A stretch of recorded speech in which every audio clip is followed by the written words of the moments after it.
When Darkseid attacked planet Earth, our heroes needed to fight him. But before doing so, they need to defeat the androids who look like their team members standing in their way. They are the Justice League Task Force. I am the Markman, and today we are going to unbox and review McFarlane's DC Multiverse figures of the Justice League Task Force. But before we unbox, I'd just like to thank the nice people of Toys R Us in Trinoma Mall, especially Banjo, who reserved me the figures, and the lovely ladies Laika and Queenie, who always update me for newly arrived figures. And also, please do subscribe to my channel. So are you ready? Then welcome to the Markverse.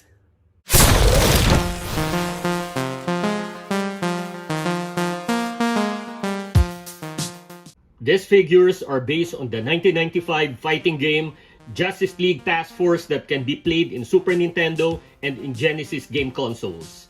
This means next year it will already be 30 years since it was released. The set includes Aquaman, The Flash, Batman, and Superman, and each includes parts of Darkseid. Now, what I noticed about some parts of the box of McFarlane, it is evolving. The design and color themes are also based on the game, and I also noticed this with the Batman vs Superman Dawn of Justice action figures. This now makes the packages more enticing. Not like before, the box design is standardized. There are also platinum versions of this which made the characters look brighter. I think it's the time that characters were hit by Superman's dashing punch or by Green Arrow's explosive arrows. And sorry, I forgot to mention, Green Arrow and Wonder Woman are also in the game. Anyway, I do not like the color of the platinum versions. These regular versions are much better. Now, let's unbox them. So again, each figure has their own Darkseid parts. Aquaman has the head and hands. Flash has the torso. Batman has the arms. And Superman has the legs. We will connect and then review Darkseid in a separate video. As you can see, the four were uniquely designed to look like the 1995 game, which is understandable. The console technology used today is far better compared to 30 years ago. The resolutions were not clear before, so the faces and costumes of the characters are not sharp. Regarding the figures, as you can see, their symbols are not sharp as in the game, and cell shadings are so noticeable. Well, McFarlane can make the design of the figures clearer and also lessen the cell shading if they want to, but I guess the company felt the need to retain the low resolution and putting the shadings to be faithful to the game or offer something new to the collectors. If you truly understood the reason behind it, and if you want to have uniquely designed figures displayed with your other collections, then this works. It is as it is, and I appreciate the intention of McFarlane. However, their cell shadings are mediocre. I know independent artists who can do way better. Check Ralph Cipra's YouTube channel. I posted the link in the description section. Everyone has a base, then an art card which seems to have a more stunning print compared before. Then this is new. Before, the back shows a little history about the character, but now it's their basic info like their powers, first appearance, alter ego, nickname, base of operation, and the occupation which is in connection to their alter ego. It's a nice change. Then another thing I noticed is the edge of Batman's card. It has rounded edge. It's different from the other three which has pointed edges. I do not have any idea what is the basis for this. Then, they also have a pair of translucent swooshing effect to look like they are attacking. Superman has red, Batman's blue, and both Aquaman and the Flash have yellow. I think we should remove their hands and insert this part. It's also possible to put it on their feet. Except for Aquaman, the three do not have any other accessories. So Aquaman has his trident, which is the worst trident of all my figures. I'm not just talking about this set. First, it looks plasticky. And second, it's bent Unless this is some kind of magical bending trident. There's always an issue with McFarlane with long accessories, and this is one of the proof on it. They easily bend. Now, for the other details, let's now take a closer look. Let's first dive into Aquaman. Get it? Dive in. His hair is the talk of the town.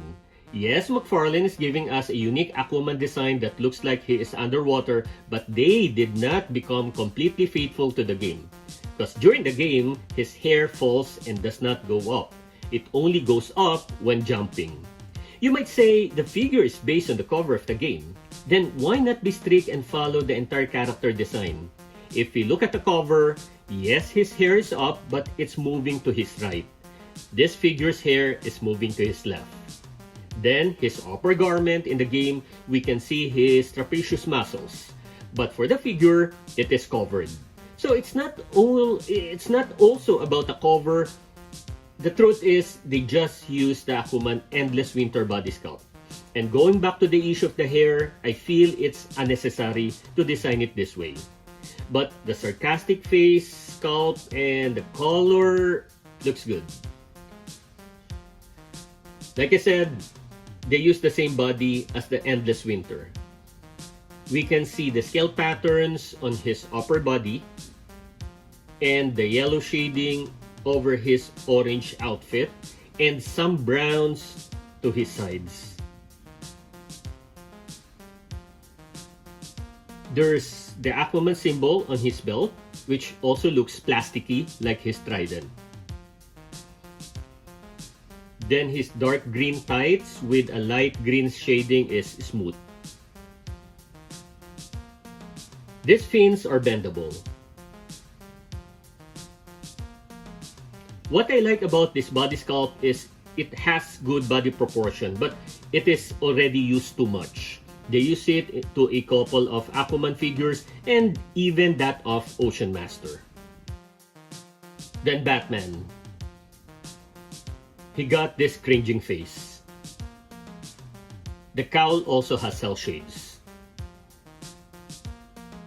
I'm glad they did not lighten the cell shades because the black shades complement his gray costume and it looks appealing. The spikes on his gauntlet are bendable. His utility belt looks dull. I don't know why his thighs look like this. His skins here are sunken and the space are too wide. I know Batman also works out his legs, but it should not create this defect at the very middle. The muscles here should at least grow as well. His left leg has bad symmetry. The calf is too inclined to the left and it is not proportioned to his thigh. The problem is his knee joint. The upper part was deeply installed that it affects the entire knee and the lower legs. See what I mean? Still, at first glance, this Batman figure is appealing.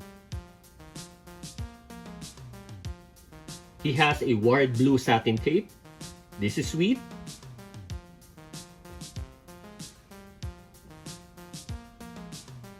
The satin material made this figure striking and it increased its aesthetics.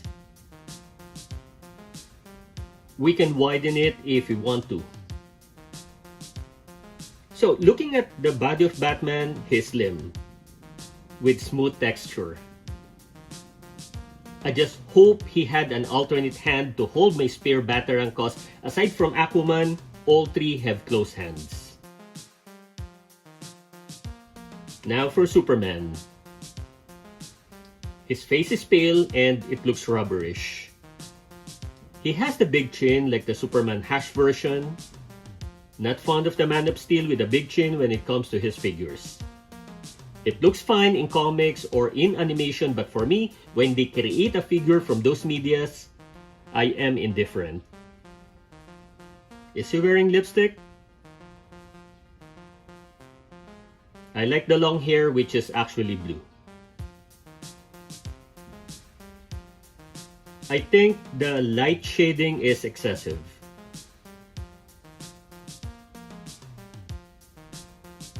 He has big fists. I noticed some DC Multiverse having that issue like Shazam.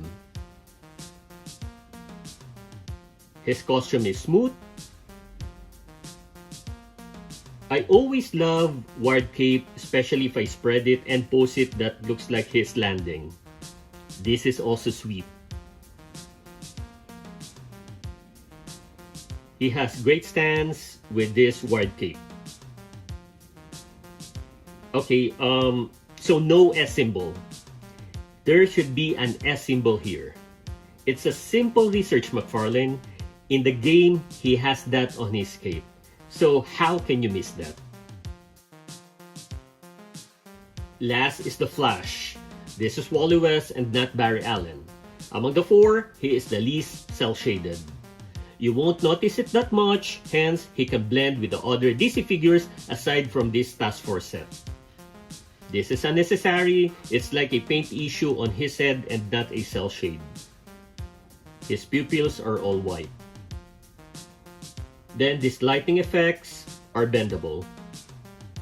There's not much happening with his costume. These lighting effects on his forearms are just painted.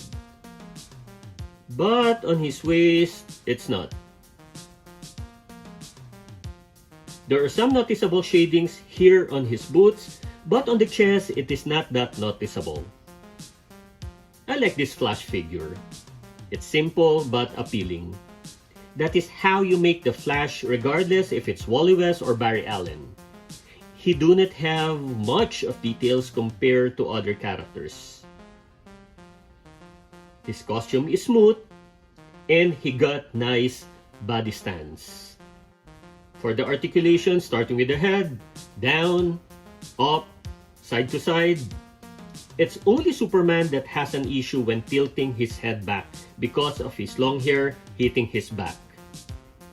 Then the arms, lateral raise, forward, back, bicep swivel, double jointed elbow, then full wrist motion. We have articulation on the upper torso. We can move it side to side and forward and back. We have hip swivel for the legs, sideways, forward, back, double jointed knee, full ankle motion, and toe articulation. For the height, Aquaman is 7.6 and it's because of his floating hair. Superman is 7.4. Batman is also 7.4, which includes the ears of the cowl. And Flash is around 7.1 inches. Then the comparison. Let's again see them standing side by side. Then Aquaman with the Endless Winter version and Ocean Master. I have yet to unbox the JLA Plastic Man Wave version. Then my most favorite DC character, the Flash. So again, Wally West with a video game counterpart from Injustice, Barry Allen, and also another Barry Allen from the Page Puncher line. Then from the Dark Metal storyline, the other versions of Wally West, then Ace West, and Barry Allen. Then with Jay Garrick, Godspeed, and Reverse Flash. Then Batman with his video game counterparts from Injustice and Arkham Knight, and also from Arkham City. Next is with the JLA Batman and from Nightfall. Last is Superman with his video game counterpart from Injustice with the Solar Suit and from the Atomic Skull 2-pack. Then from the Doomsday 2-pack version, also having a large chin, and the DC Rebirth version. So that's the comparison. Again, for Darkseid, we will do a separate video for him. Then for the 4 figures, this is not a perfect set, but still I have a liking for this because of its uniqueness. I feel I will enjoy displaying and looking at these figures inside my glass cabinet and taking photos of it as well. Toy photography for this set could be challenging, but it will be fun doing it. But probably this might be the last time I will get this kind of figures because the next time, it's not unique anymore. I think McFarlane is not good at cel shading. They also failed in their Superman Christopher Reeve comic version. So, if you really want to continue exploring this kind of design, then McFarlane, this is my suggestion. Study and be diligent enough to know what's nice and what's not. So, if you like this video, click the thumbs up button, please subscribe to my channel, and don't forget to push that notification button since I publish new videos every week. Again, I am the Markman. Thank you for visiting the Markverse, and always remember to pay it forward with kindness.